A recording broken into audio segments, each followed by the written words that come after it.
Hey everybody, Boston Cynic here, and I'm throwing in my 2 cents on what I thought of The Dark Knight Rises.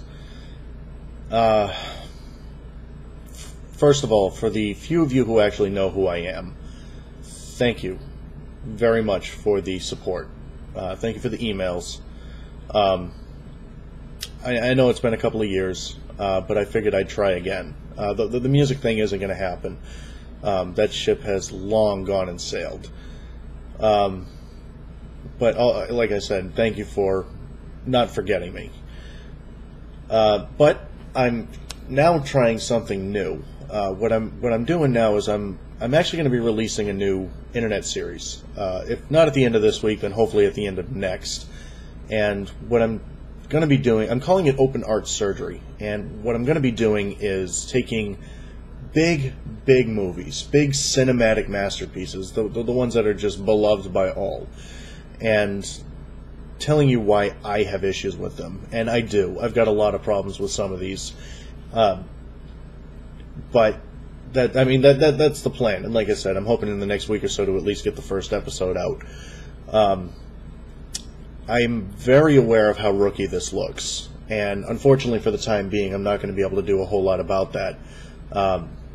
Just the background, the microphone, the camera, they're fairly generic, and for the time being, this is what I'm going to be using. And actually, through the advice of other internet reviewers, I'm not going to go out and get all the expensive and high quality stuff just yet.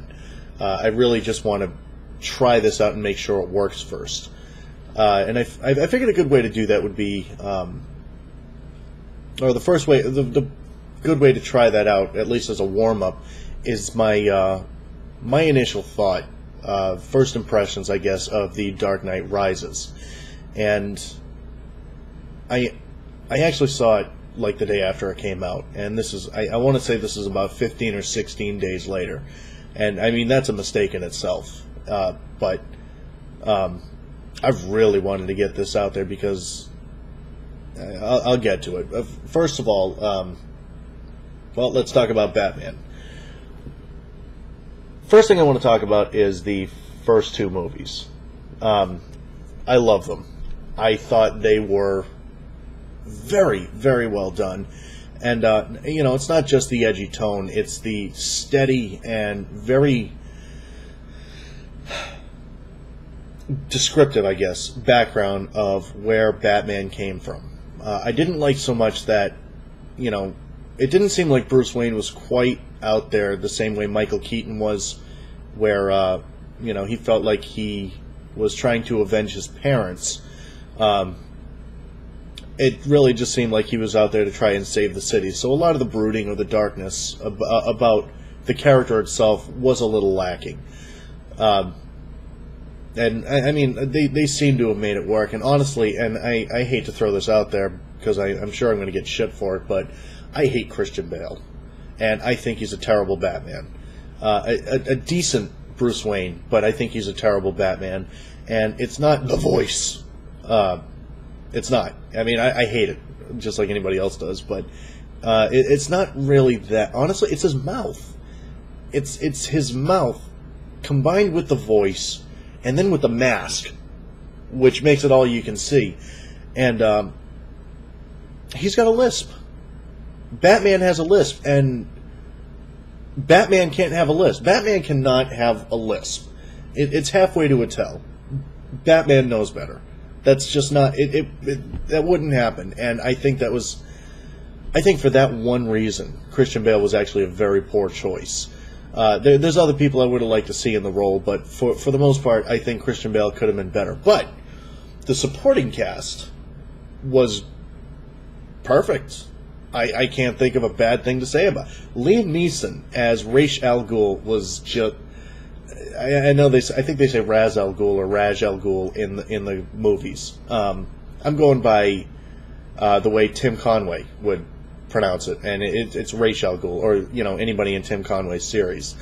And by the way, I think that was the greatest Batman voice or interpretation, and I really would. I've never seen. Honestly, I've never even seen a picture of the guy. I should look it up, but I think he would. His voice just made him the perfect and horrifying Batman. Horrifying or comforting, if that's what he needed to be. But yeah, the first movie I thought was really good, and I hate to say this, but the first time I saw it, I was actually a little bored by the first half. It just seemed, I don't know, I felt like I kind of gave up a little early and thought maybe this isn't going to be a Batman movie. It's going to be a Bruce Wayne movie or Bruce Wayne struggle or something, and may toss Batman in here and there. I guess they saved that for the third one, but I'll get into that in a second. I love the end of it. I thought that the fights with Ra's al Ghul and Batman and Ra's knowing who Batman is and all, I thought that was just very, very well done. I thought the fight scenes were good. There weren't quite as many as I would have liked to see, but there were quite a few, but there were enough, and they were good. When I went back and watched it a second time, I don't know if I wasn't paying attention or just wasn't in the mood for it, but I thought the first movie, or the first half of the movie, was very, very well done with his backstory, the ninjutsu, Ra's al Ghul coming to get him, the deception of who he actually was, the prisons, all of that. I thought that was very well done, and it made for a very good story. The second movie I thought was awesome, and I really don't know how they could have done any better outside of a better Batman, but that's neither here nor there at this point. But again, the Joker, Heath Ledger, was so good as the Joker, and he made the perfect villain. I have a problem with people who want to go out and say that the only reason Heath Ledger was as successful as the Joker as he was because of his tragic death and the way the media blew him up as just out of this world for the character he played. I think that's a load of crap. I think he did very well, and his performance speaks for itself. I think, and I heard somebody else say this, and I really agree with it. And what he said was that Heath Ledger took a little bit of every Joker that has ever been portrayed on film or on video games or whatever, took a little bit of all of them, and he threw all those together basically in a blender, and he just mixed them all together. And it was almost like he was paying homage to the previous performances before him, but at the same time, he also threw in his own take on it.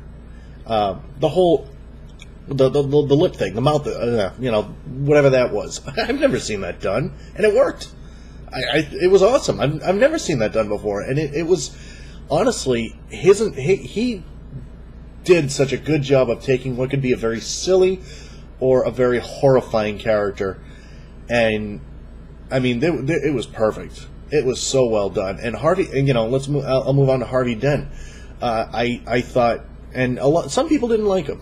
They didn't like what they did with him, and I was very happy with it. I thought he did very good. The face was perfect. It was a perfect look for the animated series or for the comics, and it fit. And he was also a pretty scary guy, but you could see the twisted, the schizophrenic or the split personality side from him early on, which is what I liked. Every once in a while he'd have that little snap where he was just mad about something, and he would almost change into a different person. And then once he finally had the split face, he took that on very, very well, and I thought his interpretation was great. Wasn't quite a fan of the way he died, or the excuse they made for his death, or what actually happened. But they dove into that pretty early in the next movie. I was very disappointed with The Dark Knight Rises. I mean, almost to the point where I hated the movie, and that almost hurts to say. It actually feels blasphemous. I know Batman. I know Batman very well. I know the comics. I know the cartoons. I know the movies. Video games. I mean, there aren't many places that Batman has been that I haven't looked into, and I'm a big fan. I love the way he's portrayed, and it's not so much the inaccuracy to the books, because that's fine. The movies really made this their own story. I mean, Batman's origins. That's not how, the way it was in Batman Begins is not how it happened. The Joker's story. I mean, Joker's had thousands of stories, so, I mean, that's all fine. I mean, that wasn't his initial appearance, but, that's fine too. Like I said, they made it their own story, and that's good. That's fine. The books are one interpretation, the movies are another. Same characters, different take. That's perfect. That's fine. The one time somebody actually did make a shot-by-shot remake of a movie or another story, I think it was Psycho, and that was just widely hated and deemed completely unnecessary. And actually, I think if somebody was to make a 100% accurate interpretation of a book or a comic book or something, that would probably be the same issue. I don't think people would like it and would deem it unnecessary. This movie, I walked out of the movies thinking that it was a good movie. I had problems with it while I was watching it. But at the same time, I was really trying to suspend all disappointment or disbelief, or I was forcing myself to enjoy it. And the things that I had problems with, I really let it go until, not just after I walked out of the movie, because I was still on the high of watching a new Batman movie, but it was, it was the drive home where it really hit me. And I started to think about the movie again, and, instead of, what I'd normally do is I'd watch the movie, the things that I didn't like or didn't make sense, I try not to let it affect it too bad, especially if it's a movie I'm really looking forward to, but I would try not to let it ruin the movie for me until the end, when I would try and see if the nonsensical parts actually made sense or tied in to, be a necessary part. And like I said, it wasn't until the drive home that I really started I was replaying the movie in my head, and like I said, I know I'm about 16, 17, I'm over 2 weeks late with sending this out, and my memory is not quite as sharp as it was that day. I think I still get the grasp of it, but as I was remembering it, I was very unhappy with what I saw, and it was very, very disappointing. The first thing that really caught my attention, and maybe not the first thing that caught my attention, but my main problem about this was that it wasn't a Batman movie. This was not, by almost any means, a Batman movie. Batman was barely in it. He made 3 appearances. Bruce Wayne made a couple of appearances, but he really came off as a side character. It wasn't a Batman or Bruce. It wasn't a story about Bruce Wayne or his alter ego. This was a story about Tom Hardy and Joseph Gordon-Levitt. This was a Bane and Officer Blake movie. They were the stars of this, and I wouldn't have had a problem with that if I thought it was done well. Joseph Gordon-Levitt did a pretty good job he did a pretty good job. He played his character well. He was pretty believable, although I'm pretty sure, as far as I'm concerned, I think his character jumped the shark way too many times. Or one too many times, at least. My first problem was, there's this war that's coming to Gotham, and let me get this out of the way. This is full of spoilers. I'm going to be talking about the beginning, the end. It's going to be full of spoilers, so if you don't want to know it's for people who have seen this movie. And if you don't want to know what happens, then you should probably click it off now. I didn't like that he walks up to the mansion. I mean, he just did a thing with Commissioner Gordon where Gordon got shot. And with, this new crime wave that he's anticipating, he really just walks up to Wayne Manor and knocks on the door and kind of... Is Batman home? I kind of need to talk to him. Alfred doesn't. Alfred knows he figured it out, but he doesn't flat out say that. But when he goes to see Bruce Wayne, he flat out says, he says, "Hey, we need Batman back." Wayne's like, "How do you know it's me?" He's like, "I see it in your eyes." It would have been nice if there was some reason for that, or if we saw like a clip or something that may have happened when Joseph Gordon or Officer Blake was a child, or something to really tip him off. But the reason for this was that Officer Blake was also an orphan, and I guess it's because he knew that's what he'd want to do or something, so he grabbed, I guess, the one other orphan in Gotham City, which, whatever, but grabbed the one other orphan in Gotham City and says, "Hey, I know you're. It's not me. I know it's not me, and you're the only other orphan here, so it must be you. You're Batman, aren't you? We need you back." I thought that was pretty dumb. And on top of that, you know, I figured there'd be a lot more interaction between Officer Blake and, even if not Batman, then Bruce Wayne. But we only see them together 3 or 4 times. There isn't a whole lot of it. And when they do, it's generally in passing, except at the very end where, you know, Batman hands him a grenade and says, "Here, throw this at the count of 5. Huh? Throw it? Throw it where? Whatever. But I think the first time I really started to, you know, cringe up at this movie, and it's not because of, you know, that scene in the beginning, the way Bane escapes. You know, that was a little out there, but, you know, it's a fantasy world. It's a comic book movie. That's just the way things happen, and that's fine. But, you know, Bruce Wayne starts off as a gimp. He's got a cane. He can barely walk. He's just flat out uncomfortable. And I don't know if this is because they were trying to, because comic book movies these days are trying to put a realistic twist on a fantasy world. You know, how not so much how this would happen in real life, but you know, trying to incorporate like real problems with being these characters. You know, I mean, if he was going to be bouncing around the way he was and all the fighting that he did, you know, the last time we saw him in the outfit, which I'm pretty sure is the last time anybody's seen him, was in The Dark Knight. And, you know, he seemed alright. You know, he was running around just fine. He escaped just fine. He was running. And like I said, I don't remember if at the end of The Dark Knight there was a gunshot or if he fell or, I mean, it might have even been one of the dogs that went after him, but, you know, something happened to his leg. And it appears to be that one leg until he goes to the doctor, and the doctor says you have no cartilage, like, anywhere in your body. You know, you won't be running any marathons or whatever the hell he said. But that's the first, you know, this is what we're seeing of Bruce Wayne is, even though I'm pretty sure the movie came out like 4 years ago, they're saying, or 5 years ago, they're saying that Harvey Dent's been dead for 7. And I think they actually correct that like halfway through the movie. I'm pretty sure they say at some point it's been 4 years or something. And that was, I thought that was out. I don't know. Don't hold me to that. I may be getting that wrong, but it was just something I thought I heard.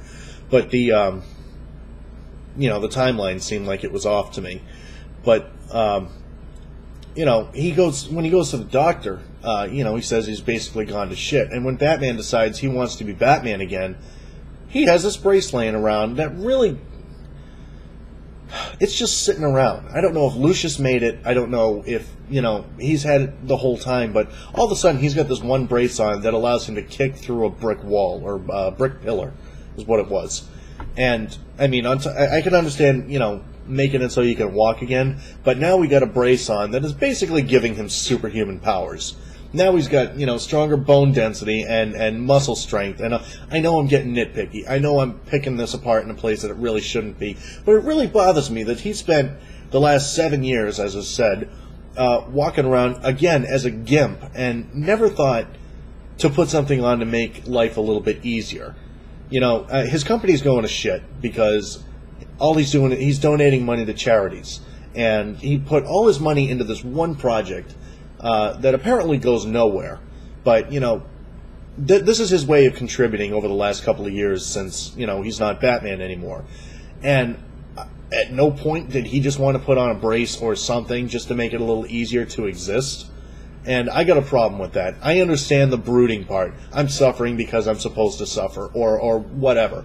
But I never really got that feel from Christian Bale anymore, that I need to suffer, this is my, or not so much as my fault, but, you know, Batman always came off as a character who is basically sacrificing his life as some kind of a penance. That's how it always felt, and I never got that feel from Christian Bale. And I don't see any reason why he wouldn't have put on this magical brace that he either had laying around or just asked Lucius to make for him, because they never say it, or they never say where it comes from. But I still think I've spent enough time on that. But that I had a problem with that. And the other thing too is that if he has this brace that is going to give him this kind of strength durability. We only see him with one. I want to know if he was smart enough to put one on all four limbs. I mean, you never see the brace again after the first time you see it, but did he have one on his knees and on his elbows? Did he have one on his wrist? Did he have anything like that? We're not entirely sure. It would make sense if he did, but we never actually see that. And he ends up fighting Bane. We see Batman 3 freaking times in this, and I think he's basically getting his ass handed to him every time except for maybe the first. But he ends up fighting Bane, and again, I want to remind you, he is kicking through brick walls, kicking through pillars. This is not the Bane that we grew up with. This is not the Bane that had the Venom and the steroid pack. And again, it's fine because it's their own interpretation of the character for the story. I'm okay with that. The problem that I have is that, and the reason this needs to be addressed, is that with these braces on, or this one brace on, he's destroying pillars, kicking through bricks like it's nothing, and it doesn't hurt him. He can do it as many times as he wants. Bane is withstanding every one of these shots and taking it in stride. He is not just taking it in stride. When Batman finally ends up fighting him through a trick of Catwoman, Batman's pounding him, and Bane is just sitting there and taking it. He's allowing it to happen. He's letting Batman do everything he can to beat the shit out of him, and Bane is really just sitting there taking the hits, and every once in a while he'd backhand him or something. He'd give Batman a nice little bitch slap and say, "Get it out of your system now, because I'm going to kill you in a minute. Or I'm going to break you in a minute."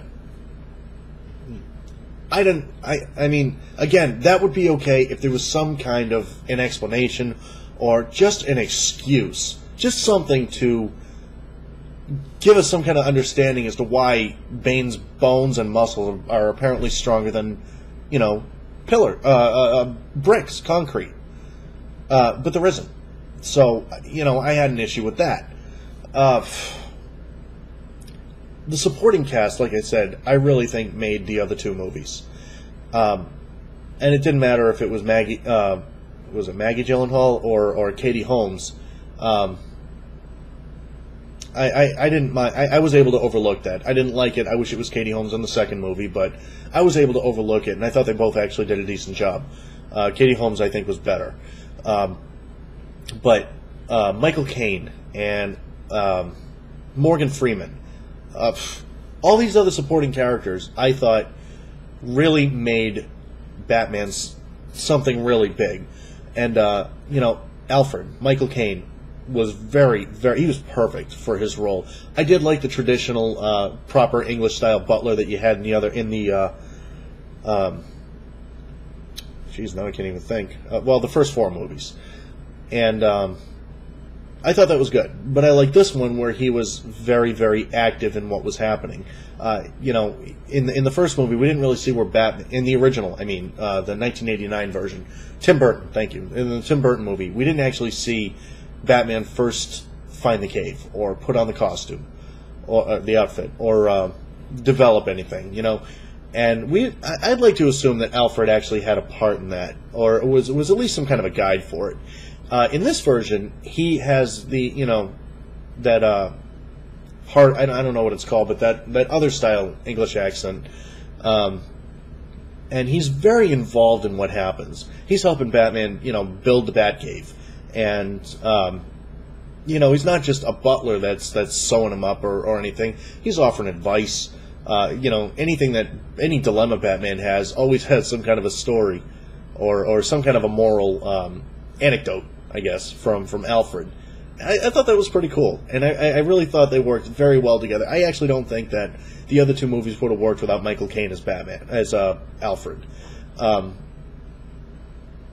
I don't know. I think that Michael Caine, his perfection as Alfred, kind of balanced out the problems I had with Christian Bale. I know that's kind of a weird thing to say, but it's true. And Morgan Freeman was the same thing. Like I said, I really think they helped to make these movies what they are. And I think anybody else probably would have dropped the ball if they were in those positions. But Michael Caine, like I said, as big of a part as he was, this is a 2-hour and 44-minute movie. And in the first, I want to say 45 minutes, Michael Caine is gone.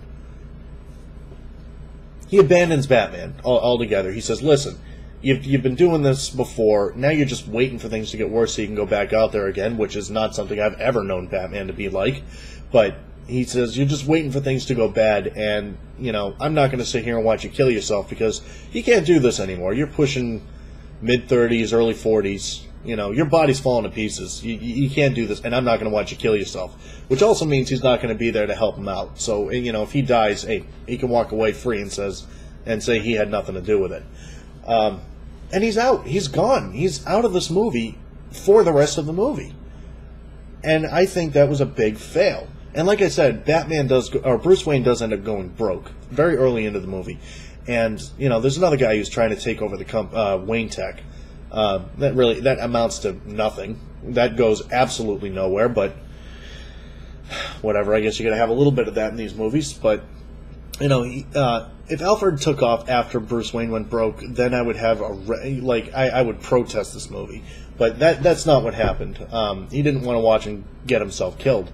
And he mentioned something that when Batman disappeared the first time, or when Bruce Wayne disappeared for, I think it was 7 years in, Batman Begins, in the very beginning of it, when he wasn't in Gotham, Alfred said that he maintained the mansion, kept after his family's stuff, I guess, and he said once a year he would take a holiday or a vacation, and he was hoping that Bruce Wayne would not come home.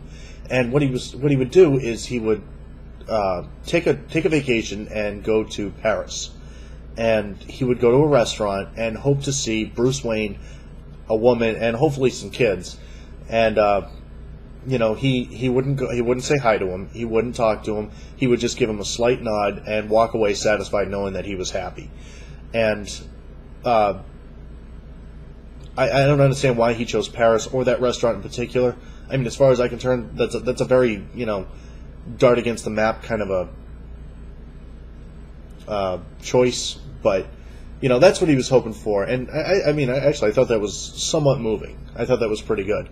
But then he walks away, and you don't see him again until the end of the movie, where Batman is supposed to be dead, and Alfred happened to pick the right restaurant, or Batman picked the right restaurant, or Bruce Wayne. He's sitting there with Catwoman, and Alfred does what he says he's going to do. He gives him a slight nod, and he walks away. And that is all you see of Michael Caine. Oh, the other thing too is in the very beginning of the movie, after you see Bane's escape, you see Anne Hathaway as Catwoman, who I think could have been better if they gave her a little bit more to work with. I hate to say this, but she was her outfit was cool. I mean, the ear thing was clever. Flip up her goggles and they'd be ears. And the outfit was all right. We have no idea where she learned any of her fighting techniques or anything. The only thing we actually know is that she's fast. She's a cat burglar. So, anyway, I thought she was a very forgettable character, and I really think that her main focus was to bring in the female demographic. If anybody's played Arkham City, I think it would have appealed more to the males if she had the same outfit on that she had in that movie or in that game. But it seemed like her focus was on the male demographic. The first thing she does is goes into the mansion dressed as a maid and ends up stealing Bruce Wayne's mother's pearls and also his fingertips prints, but he doesn't know that right away. But she steals that stuff, and after she escapes, this is the only other thing Alfred does is walks in there and says, "Huh, that's your girl."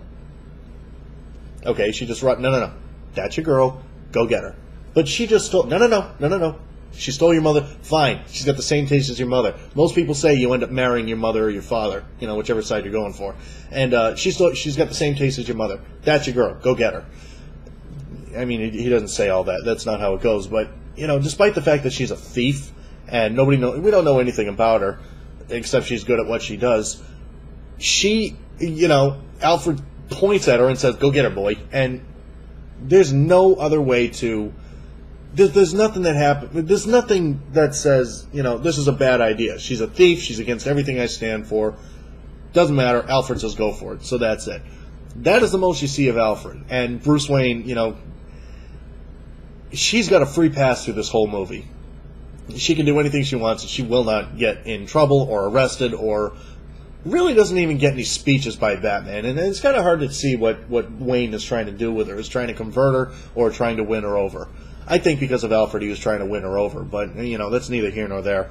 But, like I said, I think her main role was to appeal to the female demographic. And the reason I really say that is because you just feel her screaming in her head. You feel it all the time, woman power. That'd be cool. That'd be all right. If, I think we actually see her more than we see Wayne or Batman. I didn't like that. And it in the books, she has a very complicated relationship with Batman. Selina Kyle she's a cat burglar. She breaks the law, but outside of stealing multi-billion-dollar, million-dollar things, overall she's generally a good person. And the only reason we get any resemblance to a feel of that in this is once in a while you might see a look of regret in her face as Bane is destroying and about to kill Batman or whatever. And I mean, to be honest, that's really not even a problem. But if you think, is that the reason you went to a Batman movie? Honestly, is that what you went to a Batman flick to see? To see Batman getting slapped around, or getting just pummeled and having Catwoman save him? That's not what you go to a Batman movie. That's not why you make a Batman movie. And I really think it's not even so much that it was a stretch. I just didn't like the way that was done.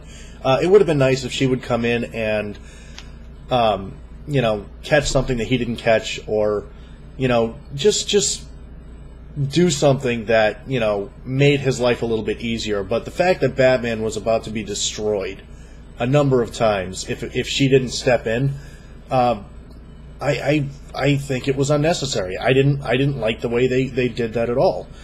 And I don't know. I really think she could have been better, but she really wasn't even. I mean, not so much forgettable. I mean, she was forgettable, but what I do remember about her, I just didn't like her as a character. I didn't like her as a person. I thought she was unnecessarily nasty. I thought she was mean. And it's not the kind of dislike where you want to hate the villain, or you want to hate somebody. You just want to hate them because that's what you're supposed to do. I think you're actually supposed to like this character.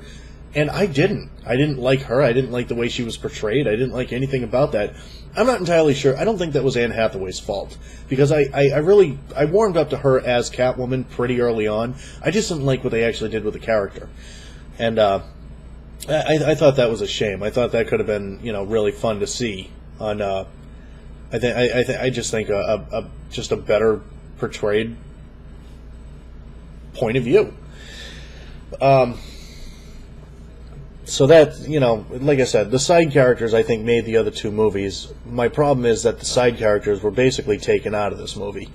Commissioner Gordon, like I said, he gets shot by Bane in the beginning of the movie, or one of Bane's thugs. And, he spends more than the first half of the movie in a hospital bed with somebody who's trying to take over his position.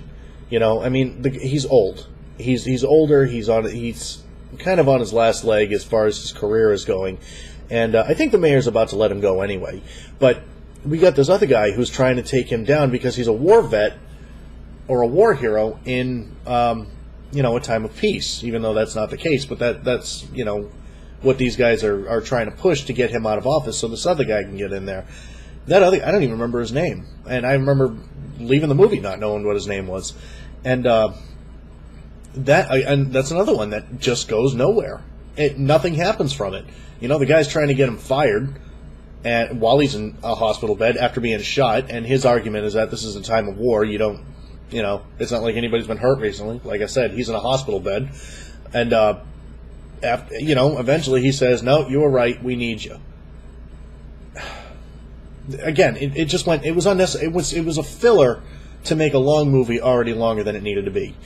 And, even in the rest of the movie where Commissioner Gordon is involved, he really isn't. I mean, he's there. He points his finger a few times and says, "You go over here. You go over here. You get me a coffee." But that's about it. He doesn't have anything to do with the main fight. He's directing traffic a little bit as far as the cops go, but that's really all we see of Commissioner Gordon. And Gary Oldman, I think, is a god among actors. I think he's excellent with everything he's done, and it's just a shame he wasn't utilized in this. And like I said, that's the same thing with all the other side characters, and that, I guess, would even be Bruce Wayne. But Bane, I'm mixed about him. The way they portrayed his character is fine by me. Like I said, I had a problem with the beating he took and had no problem with, but it took me... It wasn't until I went home and really thought about it, and then I had to actually talk to somebody about this to really understand what the mask was. I thought that him being in that prison, he had his face got caved in or something, and the mask had... it was covering some scars. It was providing oxygen and a painkiller or something, but apparently it was holding off some disease he had and, stopping the pain he was in. And, Batman eventually figures out his weakness. What is it? And it's pounding his face long enough until some of the hoses and shit that was on there eventually start to come loose. And I don't really... I mean, okay, and I don't know what's wrong with taking a shot every once in a while or a couple of pills here and there to ward a disease off, why he needed a mask, whatever, but that's what needed to be done. But his backstory was different, too. He, and again, it's their portrayal. He was, used to be a student of the League of Assassins until he was expelled from there, and I think it's because his views were too extreme. And I really don't know how that works with an organization that commits what they call justifiable genocide, but that's where Bane is coming from, and that accounts for his fighting techniques and his knowledge of Batman, and just how polished his plan really is. I get. I mean, the way things run so smooth for him, I think his plan was ridiculous, but he was trained by the League of Assassins, and he's got a girl attached to him that I figured out early on. Like I said, this is because I knew the book, but if I didn't know the book by the end, I would still probably be confused. But I figured out earlier on that the girl that was funding the project that made Bruce Wayne broke, which was supposed to be some kind of a nuclear fusion or something, reactor. I think it was supposed to provide clean energy, and I thought they took that right from Iron Man.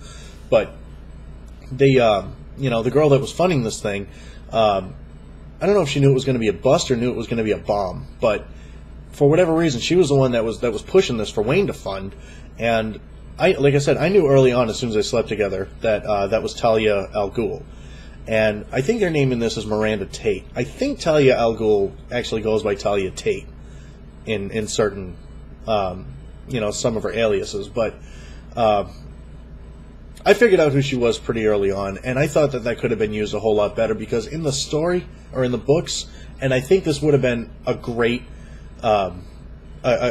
thing they could have done with this movie, is a love triangle between Batman, Catwoman, and Talia, or Miranda Tate is her name in the movie, until the end. But Catwoman was always a thing of lust for Batman. There was sexual tension between the two of them that you could cut with a knife, and it was always fun to read about or to see in cartoons or whatever. She was on one side of the coin, and Bruce Wayne was on the other, and it just wouldn't work because neither one could conform to the other one's ideals. And I think there's actually a side story or a futuristic one where they actually have triplets. I forget where that is in the books, but I know that's in there. Or 3 kids or something. But Bruce Wayne's true love is Talia al Ghul, and they'll never work because Talia wants Bruce to do something that Bruce doesn't want to do. He wants her to take over as the Demon's Head and take over her father's place as the head of the League of Assassins. Bruce isn't, or Batman, Wayne, whoever, isn't going to do that. But he is madly in love with her, and she with him. They just need to, get on level ground before it happens. And I really wish we found out who she was a little bit earlier on, or even if we didn't find out who she was, if that real love interest was put in there. They sleep together somewhere in the movie. Maybe about a little less than halfway through, they sleep together. And there is nothing that comes of that. And there was really no build-up to it either. It just kind of happened. And I really think that was a wasted opportunity, and something I really would have liked to see on film is the three of them in this love triangle confusion. And actually, I think it would have been pretty cool if that was the case and Alfred was more or less the referee of that, but Alfred was taken out right in the beginning. So, that's that. The story itself... Well, all right, one more thing before I actually get into the story, and then I'm going to wrap this up because I've gone on... I'm pushing 40 minutes now. The end of the story, or the end of the book, or the end of the movie, one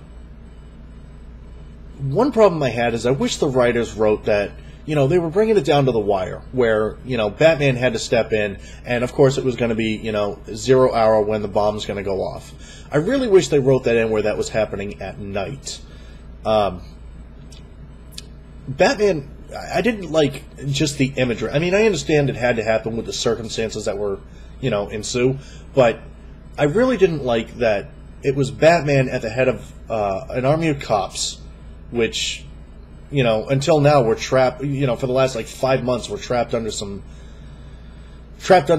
bridge that nobody could seem to do anything about until Catwoman gets a hold of the Bat Bike, gets the keys to it, has a rocket on it, then ends up blowing it up, and everything's fine. Yeah, I don't know why that couldn't have been done when they were originally locked up 5 months ago, but that that's what they did with that. But I didn't like the picture of Batman heading the cops in the middle of the daylight. The only time I can really, and I know it's happened other times, but the only time off the top of my head that I can think about where Batman was actually out in the daylight was either in Adam West TV shows or in Superman's funeral, and even then he was, kind of off on the side. And like I said, I know it's happened, but it generally doesn't. And I really wish they wrote that, the bomb was about to go off, the last 5 minutes or whatever was, at midnight or in the middle of the night or something like that. But, that I didn't like the way they did that. And then when the bomb is about to go off, the thing is that they created this fusion reactor. This is the one that Miranda was having Bruce Wayne take care of or fund. It's something that was misleading and ended up becoming a bomb. And Bane, it had like a 5-month timer on it before this thing became unstable. I don't know why they came up with that number. I don't know why it had to take that amount of time. It might have been just because they wanted the river that was over Gotham to be frozen, so the new Judge Crane, Scarecrow, could have people walk out on it and drown. I mean, whatever. I think that was more fan service than anything else, just seeing Scarecrow again for the 3rd time, and 2 of which were pretty irrelevant. But, this bomb's about to go off, and the way Batman takes care of it is, he gets in his Batcopter and attaches it to it and flies out over the water. Now, this thing has a 6-mile blast radius, and he has minutes, if that, to get it far away enough from the city. And, there was an autopilot feature on the helicopter that was supposed to, as far as we knew, didn't work right. And it had, the bomb has, he's over the water, not 6 miles away, but he's over the water. There's, 5 seconds left on it, and we still see him inside the helicopter, or the Batcopter. And the thing goes off, and Batman survives. I didn't like the way they showed that. I think that could have been shown or done just a little bit different. And, I understand that they're trying to build up the suspense to it, and trying to show us that he's dead, even though we see at the end that he's not. But I think that it was misleading to the point where they were lying to us what was actually happening, and I didn't like the way they did that. The story itself, I thought, was pretty complicated. Somebody's trying to... apparently, for some reason, Bane has this vendetta against Batman. And it could have been because of the League of Assassins. I think it was Bane didn't really have the vendetta. It wasn't him, it was Miranda. It was Talia. Who wanted Bruce Wayne broken for killing her father. Like I said, I really wish they threw the love triangle in there, but, that's whatever. But they... Bane, or whoever it is, the League of Assassins, I guess, they want Batman done. They don't want him dead yet. They want him to suffer. They want him broken and beaten and just to torment him mentally. So in the first fight that Bane and Batman have, Bane actually breaks his back, same thing that happened in the books, and that was actually done a little bit different there. It wasn't just a flat-out brawl where Bane just overpowered Batman. Batman was exhausted. Bane was a very, very smart character, and I mean in the comics. And what he did was he released all the inmates from Arkham. And Batman spends the next couple of days or nights or whatever, no food, no sleep, nothing, trying to round them all up. And I don't remember if he caught them all before Bane attacked or what, but, Bane ends up getting a hold of him and snaps his back after, tormenting him for a little while. I'm pretty sure he was in the Batcave, so Bane knew who he was. But he ends up snapping his back.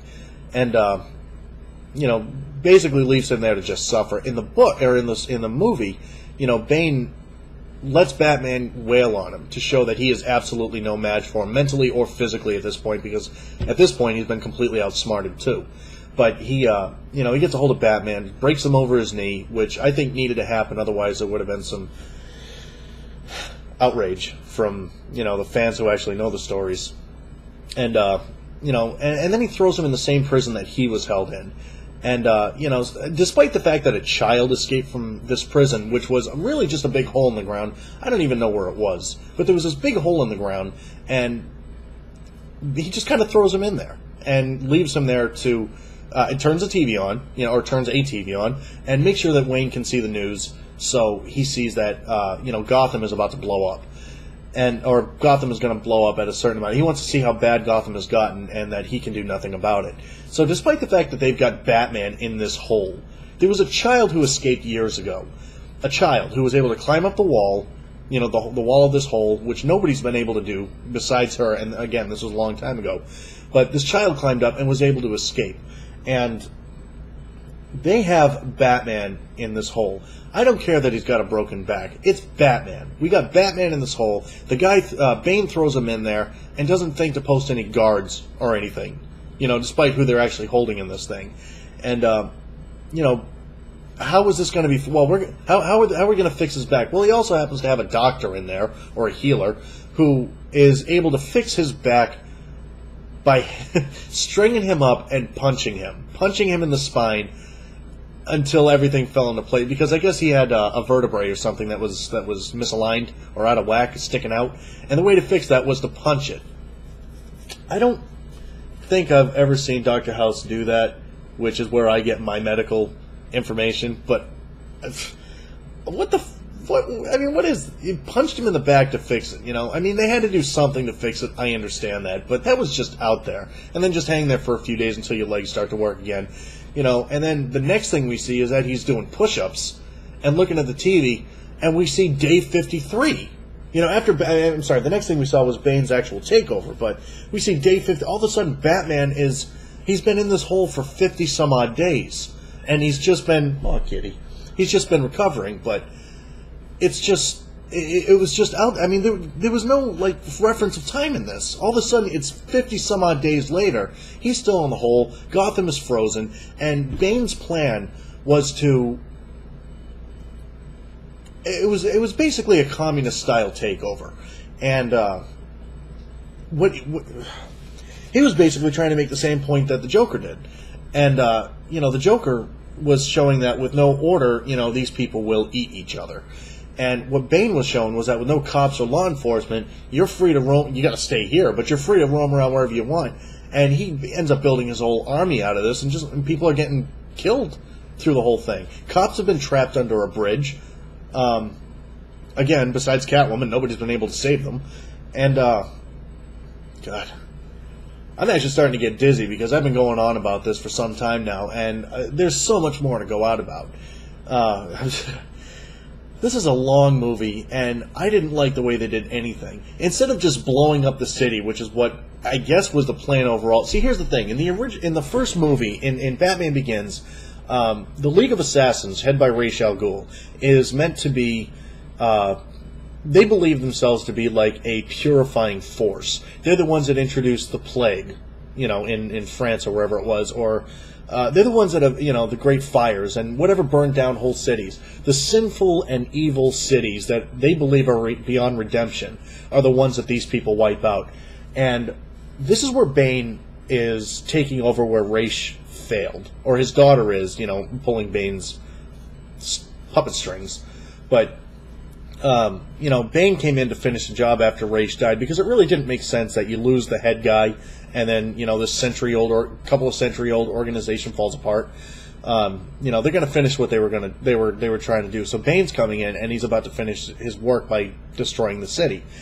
Before he does that, though, he breaks Batman, throws him into a hole, and allows him to watch for 5 months. Like I said, this thing's got a 5-month timer on it for some reason. This bomb that he found that Wayne was the one to set up or create or fund, he enslaves them, and to the point where they don't know they're enslaved. They're free to do what they want except for leave. But he's still kind of directing what's going to happen, and the way that he's keeping everybody's head on is by he says somebody out there has a detonator. I mean, it's Talia. I mean, who else could he trust with it? But he says someone out there has a detonator, and if anybody tries to leave or anything there, that he's going to nuke the city. Well, by the end of the movie, he's going to nuke it anyway, and that's always been the intention. That was never even in question. It was very long and drawn out, and I'm not entirely sure why they did that, other than to show, the Dark Knight rise out of this hole, and yeah, that was the other thing, too, is the way he came out of that hole. There was a rope that they could attach you to and bring you up to a certain point. And there was a jump that you had to make, otherwise you weren't going to make it. You could jump if you reached the side. I mean, if you were able to hang on, you were able to make your way out. If you would have to jump to this ledge from another ledge. If you fell, then the rope would bring you back down. If you made it, then great, but that's never happened except by a kid who didn't even who we find out was Talia, but a kid, that didn't have the rope or anything. She was just trying to get out of there because there was a raid or something going on in the hold, just a uprising of the prisoners, and Bruce Wayne ends up making multiple attempts to try and get out of this hole, and how does he do? He's got the rope attached to him. He tries jumping 2 or 3 times, doesn't make it. So the doctor says, well, the kid did it without the rope. Is that a challenge, or is he telling him, how to do this? For some reason, this safety net, this safety rope that he had on was holding him back. Maybe it wasn't making him jump hard enough or whatever, but this is Batman, and he knows what needs to be done. You'd think the threat of Gotham would be enough motivation for him to push his legs as hard as he could, but no, it's the threat of death if he falls that is the motivator. So he goes back up there without the rope on, and then makes the jump, and he makes it. Again, I'm not sure how far into it this is. I'm pretty sure the city's about to explode within a day or two, and he's been brought off to what I assume to be a faraway country. No money, no jets, nothing like that. He gets out of the hole, frees everybody else, starts walking. Next thing you know, he's in the city just before it's going to blow up. The time frame, again, it doesn't make any sense. Where was this hole? And like I said, I'm pretty sure it was in another country. He doesn't have his money. He doesn't have Alfred. He doesn't have any way. But all of a sudden, he just shows back up in Gotham. It was unnecessary. It was so unnecessarily long and complicated. And like I said, if I didn't know Batman as well as I did, I'd have no clue what was going on and walk out of that movie pretty upset. Matter of fact, the guy I went to see it with said he doesn't know comics the way he likes movies. So whatever happens in the movies, he takes as biblical truth or whatever, and expects to get his information from that. So based on what he knew from the first 2 movies, he had no idea what was going on in this movie, and it was just torture for him. He didn't like it. What I liked about the movie, there's only 2 real things that I liked about this movie, and the first is that I like seeing movies and stories where things get so bad, they're so horrendous that you can't see a possible happy ending to it. Things are so bad and out of whack. How can you possibly fix what's happened or make things better? And they did this in this movie. Bruce Wayne was broke. Batman had taken over. Batman was gone. Catwoman was out roaming the streets and doing whatever she does. The cops have been trapped. Batman's back is broken. How could it possibly get any worse? And even better than that, how can it even get any better? There's no way to fix all this. The world is over. Gotham is done. And I like that. I did like to see that and see how they were going to come out of it. The other thing I liked was the way they did tie the 3 movies together. If you look at the first 4 movies, the Joel Schumacher and Tim Burton movies, They kind of tied in, but not really. You know, they had some of the same supporting characters. You know, Commissioner Gordon and Alfred, I think, were the only constants. But there were little tie-ins, but they really were separate movies. These three movies were basically a very continuing story, and it came full circle with the League of Assassins. You know, the first movie, Batman is with the League of Assassins, rejects them, does his own thing in Gotham, and they come anyway. He's still trying to figure out who he is, how he's going to go about, how he's going to fight, how he's going to do his thing. You know, so he's still kind of a newbie at what he's doing. By the second movie, he knows what he's doing, and he's very good at what he is doing. Physically, nobody's going to be able to beat him. Mentally, nobody's going to be able to outsmart him.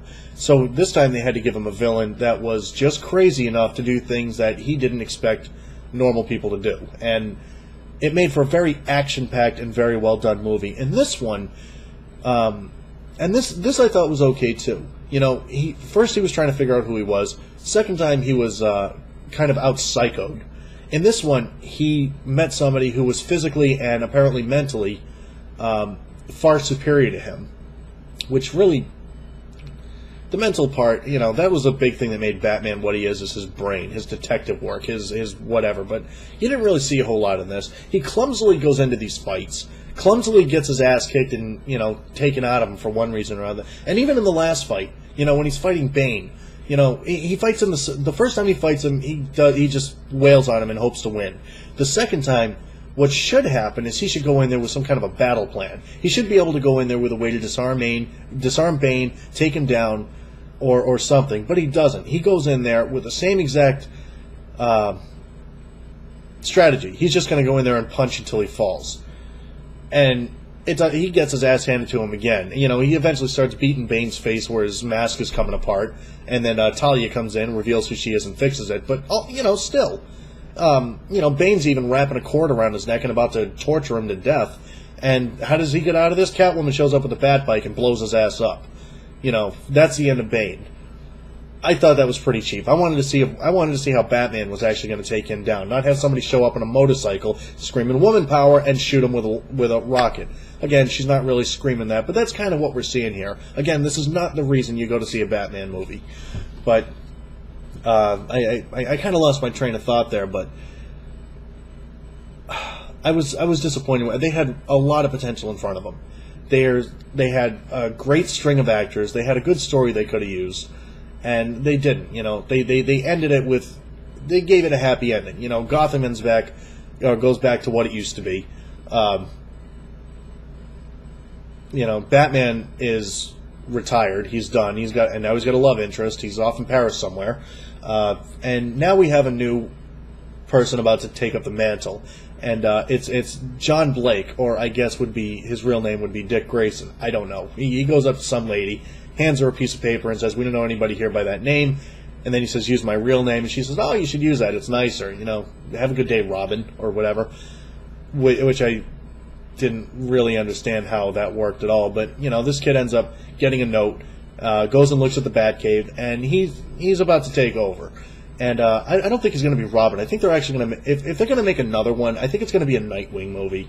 And I'd actually be really anxious to see that. And Joseph Gordon-Levitt is actually very good, and he would be a really good Nightwing. Like I said, I hope that's the direction they go in if they're going to make another one. But I was, again, just disappointed. I didn't like the way the movie was done, and I think it was a very sad letdown to what had the potential to be a monster. I mean, I would have really liked to see an honest-to-God head-on fight between The Dark Knight Rises and The Avengers. And I mean a fight, you know, as far as the box office goes. And unfortunately, because of the issue in Colorado, that wasn't going to happen. I mean, it just wasn't. You weren't going to get real solid numbers, and it's after seeing the movie, I don't think it would have been a fair fight. I'm pretty sure the Avengers would have crushed them anyway. So I'm happy about that. I'm more of a Marvel. I love Batman, but I'm more of a Marvel fan. I was really hoping to see the Avengers, you know, top the world, and I think they did. But so after, you know, almost an hour of rambling, I'm going to stop here. And like I said, keep an eye out for my new series, Open Heart Surgery. I'll do what I can to make sure that it's out and about. It's out there by the end of this week, if not the next. So again, thank you for listening to my rant, and I'll see you guys soon.